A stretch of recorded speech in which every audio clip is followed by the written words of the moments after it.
Es tiempo de preocuparnos por la salud nuestra, de los seres humanos y también de las mascotas. La leishmaniasis es una enfermedad transmitida por un mosquito que pica a un perro infectado. Después, si pica a una persona, le puede transmitir esa enfermedad.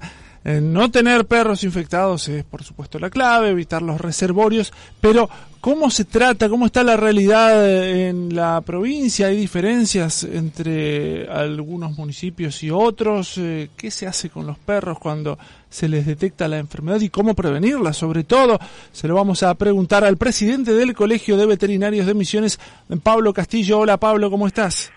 Hola, buenos días, Mariano, buenos días a toda la audiencia. Bueno, ¿y cómo viene la situación de la leishmaniasis en la provincia?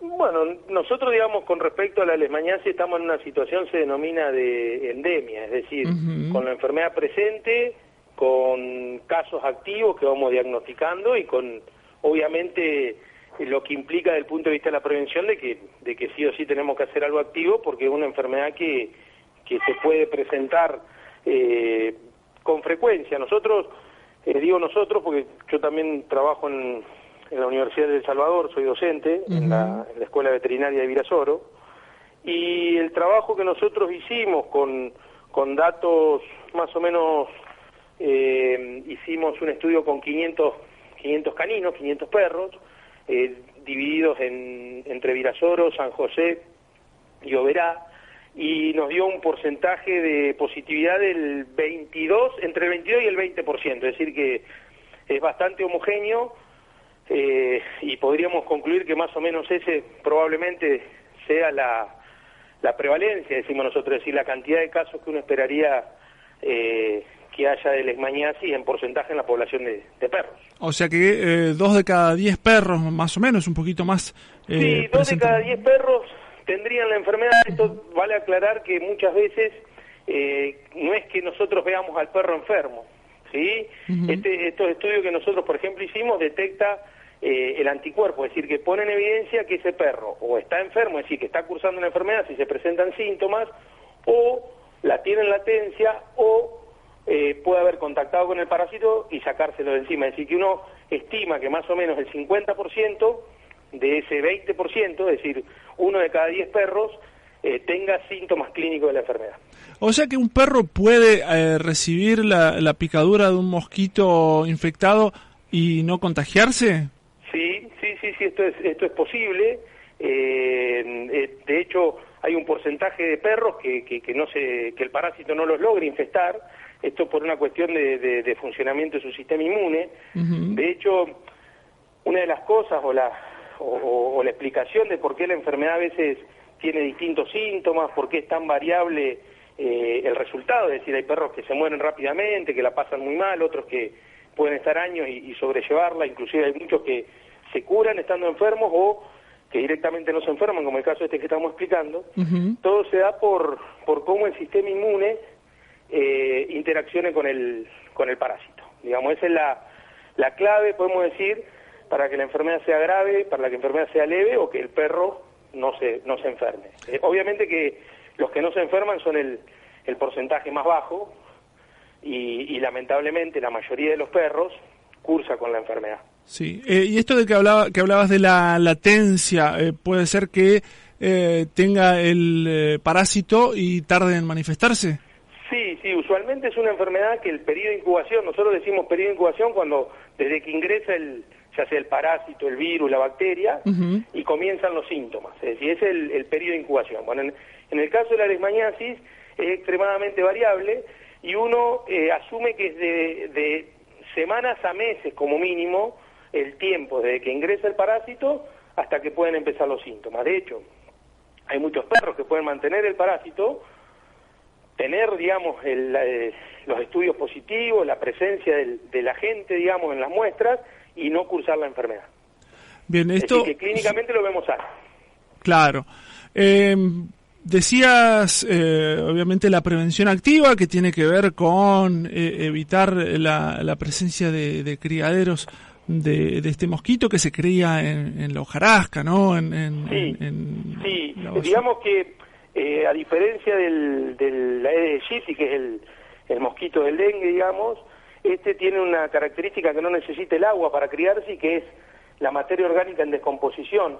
Yo siempre trato del mejor ejemplo que uno puede poner de ese ambiente, que además sea húmedo, que tenga sombra, es la típica planta de mandarino, de limón abandonada, con todas las frutas abajo pudriéndose y con todas las hojas. Bueno, ese es el ambiente, digamos, como para darse una idea, donde es muy propicio para que la luxomia se multiplique. Y el otro lugar, que por suerte en las ciudades grandes esto se ha controlado, por lo menos yo estoy en Oberá, y en Oberá esto, la verdad que yo creo que contribuyó también que vaya bajando ese 20% que nos puede parecer alto. Se estima que cuando la enfermedad apareció allá en 2008, 2009, tendríamos entre un 60 y un 70%, lo que decir que la situación ha mejorado. De hecho, nosotros detectamos menos perros, o sea, cada vez vemos menos perros en la consulta que tienen leishmaniasis, sin que esto signifique que la enfermedad haya desaparecido. Pero acá una de las cosas, ¿no?, verdad, que yo creo que también ayudó fue la prohibición de que haya gallineros domiciliarios o criaderos de cerdo domiciliarios, que antes no era tan poco común de ver, y bueno, incluso quizás en las afueras de Posada todavía uno las puede llegar a encontrar, digamos, ¿no? Bueno, yo creo que eso en el ámbito urbano se sabe que es un foco de criadero de estos vectores, y bueno, me parece que eso ha sido una buena política de salud pública desde el punto de vista de que obviamente hace un ambiente mucho más saludable, ¿no? Y con menos riesgo de que se enfermen los perros y que en definitiva también se enfermen las personas, porque digamos, bueno, vos lo marcaste, ¿no? Este es un problema que desgraciadamente puede llegar a pasar a las personas. El dueño, la dueña de un perro que cuida que su jardín, su patio, su vivienda, los alrededores no tengan criaderos, que se ocupa de cuidar al animal, ¿qué más tiene que hacer? ¿Tiene que recurrir a la pipeta, al collar? ¿Qué conviene? Sí, eso es fundamental. Algún método de prevención y de repelencia para que la luxomia, el carachay, como se dice vulgarmente o popularmente, no afecte a o sea, no se alimente de los animales, y que en esa alimentación del perro le traspase el parásito. ¿Y qué conviene? ¿Va a depender solamente del poder adquisitivo o hay alguna característica que hace que convenga? Depende de muchas cosas. Por ejemplo, desde el punto de vista por ahí de lo económico y práctico, lo más efectivo es el collar. Ahora, el collar es caro, es costoso, ronda los 5.000 pesos, más o menos, digamos, un promedio. Sí. Hay uno que dura 8 meses, otro que dura 12 meses. Pero el punto, es que ese perro se tiene que dejar el collar. Si se lo va a estar sacando, si tiene un compañero que lo muerde, se lo saca, se transforma en algo súper costoso. Lo otro puede pasar con las pipetas, digamos. Algunos es preferible ponerle las pipetas por esto de que el collar no le funciona, o porque a veces son alérgicos a los collares. Otros dicen, no, la pipeta no, porque le pongo la pipeta o él se mete en el agua. Bueno, a veces hay perros que pueden llegar a ser un problema de cuál es el mejor método, pero digamos, no podemos decir que haya un solo método y que sea el conveniente para todos los casos. Nosotros siempre pensamos que el collar es lo más práctico, porque uno se anota y en 8 meses, 12 meses se lo vuelve a cambiar, y no tiene que estar cada 3 semanas colocándole la pipeta, que a veces 3 semanas pasan muy rápido y nos podemos olvidar, y bueno, puede quedar un bache ahí sin protección el perro, ¿sí? Nosotros por nuestro clima deberíamos todo el año, digamos, ejercer la prevención. No es que podemos parar, no sé, en el otoño y en el invierno. O sea que siempre tenemos que buscar algún método que se adapte al bolsillo, que se adapte al paciente, digamos, y bueno, que lo podamos llevar a cabo todo el año, ¿no? Si el perro se infectó, hay tratamientos, pero también hay voces que dicen no hay manera de evitar. Vos mencionabas de algunos que sí, que se mantenían con vida después de haberse contagiado. ¿Qué se recomienda en cada caso? Bueno, el primer punto es si el perro tiene propietario o no, digamos, ¿no? Ahí es la primera salvedad, porque hay que hacer un tratamiento con mucha responsabilidad. Hoy por hoy, Salud Pública no recomienda el sacrificio, cosa que por ahí fue una, entre comillas, pelea que se tuvo al inicio de la enfermedad, donde se proponía el sacrificio como el único método de control de la enfermedad. Y los tratamientos que tenemos disponibles, si bien, por ejemplo, en Brasil y en Europa, que también tienen leishmaniasis, tienen un tratamiento que es mucho más efectivo, el que nosotros podemos utilizar ahora, porque tenemos disponible nosotros acá en Argentina, sí. El 20% de los perros tratados se pueden curar de la enfermedad desde el punto de vista que eliminan el parásito. Un 60% aproximadamente se cura de los síntomas, pero muchas veces necesita recurrir a medicación o lo fuerza el parásito en latencia sin curarse parasitológicamente, es decir, que elimine el parásito. Y un 20% de los perros aproximadamente, ¿no? La enfermedad sigue su curso y por más medicación que por ahí utilicemos, el desbalance que te comentaba al inicio, de que el sistema inmune no funcione bien, termina generando daño en el riñón, en el hígado, muchas veces en los capilares. Entonces son animales que están en la circulación y sanguínea, que hace que el animal sangre por la nariz, la oreja, presencia de úlcera. Bueno, todo ese desbalance inmune, que muchas veces no lo podemos solucionar, son los casos que desgraciadamente la enfermedad cobra la vida del paciente. Uh-huh. Pero una vez que esté en tratamiento el animal, por más que no consiga recuperarse o no consiga estabilizarse, ¿sigue contagiando? Bueno, siempre que vamos a iniciar un tratamiento, digamos, uno lo divide en dos, y hay uno que no se negocia y que sí o sí se tiene que hacer, que es evitar que el mosquito le pique al perro, ¿sí? Claro. Porque justamente el animal es un reservorio de la enfermedad, y lo que sí, en la medida que el animal mejore de los síntomas, que se vaya haciendo el tratamiento, el riesgo va disminuyendo porque se entiende que la cantidad de parásito va disminuyendo. Es decir, el mosquito, por más que le pique, no conseguiría tantos parásitos como en el caso de un animal que esté enfermo clínicamente, que lo veamos enfermo. De todas maneras, la protección, y es una de las condiciones sí o sí que tenemos que tener, es esa, de evitar que el mosquito le pique para que no transmita la enfermedad, siendo que es la única manera conocida de que la enfermedad puede llegar a las personas. Obviamente la forma que más fácil se infectan no solamente los perros, sino también hay otras especies que, digamos, si bien no manifiestan la enfermedad, pueden tener la presencia del parásito, como son los roedores, como son las aves, como son los gatos, como son los equinos. No más que en la mayoría de estas especies el parásito no causa los problemas que causa en el perro. Pasaría más o menos como pasa en el humano, que realmente es muy difícil que nosotros lleguemos a enfermarnos. Es decir que en ese sentido el perro es el que peor la pasa, uh-huh, desde el punto de vista con su contacto con el parásito, pero que obviamente tenemos que justamente por eso reforzar el tema de evitar que le pique el mosquito, porque esa es la vía de transmisión. Entre los perros se pueden contagiar del macho a la hembra en las relaciones sexuales, o de la madre hacia los hijos en el caso de una preñez. Exacto.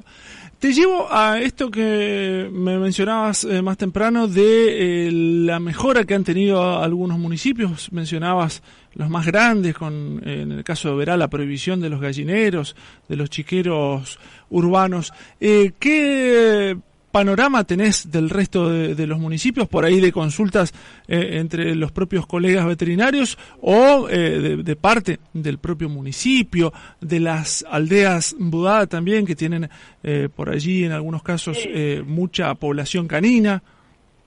Bueno, qué sé yo, es bastante dispar, digamos, la situación en los distintos municipios. Uh-huh. Podemos pensar que quizás los más relegados en todo esto, no por una cuestión ambiental, sino por una cuestión que por ahí no cuentan con un servicio de zoonosis, es decir, de bromatología y zoonosis en su municipio, uh-huh, que no cuentan con un área para castraciones o para vacunaciones. Bueno, esas son quizás las zonas más desprotegidas, entre comillas.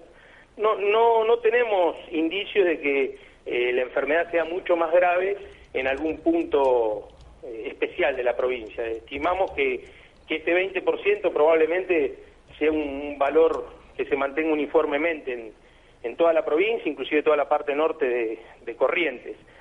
Pero bueno, puntualmente, no sé, yo lo que por ejemplo veo en Posadas, que yo creo que tuvo un impacto también muy positivo, todo el saneamiento de lo que es el área costera, digamos, independientemente de lo lindo que es caminar y disfrutar de la costanera, desde el punto de vista de la salud pública ha sido un avance muy grande que no tengamos esa zona ribereña inundable, donde se van a criar vectores, donde vamos a tener mucha incidencia de todas estas enfermedades, digamos, por la cantidad de vectores que hay. Entonces, por eso digo que es bastante, por ahí, es difícil uniformar. Nosotros desde la institución, desde el Consejo Profesional de Veterinarios, lo que sí, y esto ya fue antes de la pandemia, yo creo que fue en el año 2019, en la oportunidad de una jornada de la mujer en la Cámara de Representantes, nuestro proyecto de ley en aquella oportunidad que presentaron Karina Beligieri y María Laura Ojeda, dos colegas que en su momento estaban en el Consejo, fue justamente la de que todos los municipios, sin importar si son de primera, segunda, tercera categoría, como es el organigrama administrativo, tengan un servicio de bromatología y de zoonosis. Digamos, si los municipios más pequeños, por ahí, por cuestión de recursos, no pueden mantener 2 veterinarios, toda una planta, digamos, trabajando para eso, a nosotros se nos ocurría que podría ser que los municipios más grandes presten el servicio a los más pequeños y que, qué sé yo, los municipios más pequeños devuelvan con horas de máquina, arreglando caminos, etcétera, pero que, en definitiva, esa comunidad tenga la asistencia, digamos, de todas estas enfermedades zoonóticas, ¿no?, que son las que pasan de los animales al hombre. Pablo, te agradecemos muchísimo por tu tiempo, por tus conceptos, y seguimos en contacto por esta situación que Mariano, seguramente... Muchísimas gracias, y me faltó por ahí, decime. Yo hablo mucho y por ahí me olvido de lo que me preguntaste. Vos me consultaste por las comunidades enviadas. Nosotros como consejo este año, el 5 de noviembre, fue la fecha que elegimos este año para hacer hacíamos antes de la pandemia y bueno, nos costó ahora, recién este año, recomenzar jornadas solidarias, le llamamos nosotros, de desparasitación, de vacunación antirrábica, y también en algunas aldeas que nos piden, hacemos castraciones. Así que bueno, eso es parte del trabajo solidario que un poco hace la institución, obviamente asistido por colegas que donan su tiempo, que ponen algo de recursos, por empresas que nos facilitan los medicamentos. Este año contamos con la colaboración también del Ministerio del Agro y del área de saneamiento ambiental, que nos dieron las 600 dosis de vacunas, que fueron las que aplicamos en los perros y en los gatos de las comunidades. Así que bueno, también ahí notamos que hace falta bastante trabajo. Nosotros este año cubrimos unas 20 comunidades y queremos ver, y es un desafío un poco que tenemos a futuro, pero obviamente involucrando fuertemente al Estado, en tratar de llegar a todas las comunidades enviadas de la provincia, ¿no? Porque bueno, también ellos tienen esa necesidad de tratamiento y de control de las enfermedades en los animales, y que hoy por hoy, y sabiendo que el concepto imperante o el paradigma en salud es reconocer una sola salud, es decir, no podemos tener salud humana si no tenemos salud en los animales y si no tenemos salud en el ambiente. Así que bueno, un poco esa también es la visión y lo que nosotros como institución apoyamos, y siempre que tenemos posibilidad, obviamente, tratar de colaborar en estas acciones puntuales que, bueno, tienen su impacto en la zona donde las hacemos, pero que sabemos que muchas veces no es suficiente y que, bueno, hay que buscar la forma de que sí podamos llegar a la totalidad de la gente que necesita estas atenciones, ¿no? Muchas gracias, Pablo. No, por favor, buen día. Salud. Hablábamos con el presidente del Consejo Profesional de Médicos Veterinarios de Misiones, Pablo Castillo, sobre la leishmaniasis.